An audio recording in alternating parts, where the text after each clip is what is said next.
পাইছোটা কি তোমরা? তুমি, তোমার বউ, হ্যাঁ, তোমার শ্বশুর, তোমার শাশুড়ি, আমার শ্বশুর শাশুড়ি একই তো, কিন্তু তারা কি মানুষটা মানুষ বলে মনে করো না? আমরা গরিব হয়েছে কি আমরা মানুষ না? আমরাও তো মানুষ। বেয়াদব জানি কোন জায়গার। আপনি আমার বেয়াদব কইছেন? আপনি কি শুরু করছেন এগুলা? হ্যাঁ, এই গরিবরা কি মানুষ? গরিবরা কি মানুষ? কি কইলা? গরিবরা মানুষ না? আরে গরিবরা যদি মানুষ না হইতো তুমি যে সুটকুট পিনছো এটি পিন্দা থাকতা না।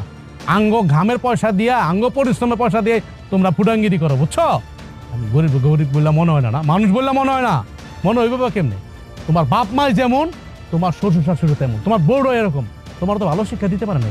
আরে শিক্ষা দিতে হয়, শিখতে হয় আমার বাবুর কাছ থেকে শেখো, আমার বউর কাছ থেকে শেখো। শিক্ষা কারে কয়? দেখো একই মার পেটে দুই বোন, তোমার বউ আর আমার বউ, অথচ আকাশ পাতাল ডিফারেন্স, তাই না? তোমার একটা কথা কয়ে দিই, ভবিষ্যতে তুমি আমার এই সমস্ত কথা আর কইবা না। যতদিন মন চায় হেনে বেড়াও।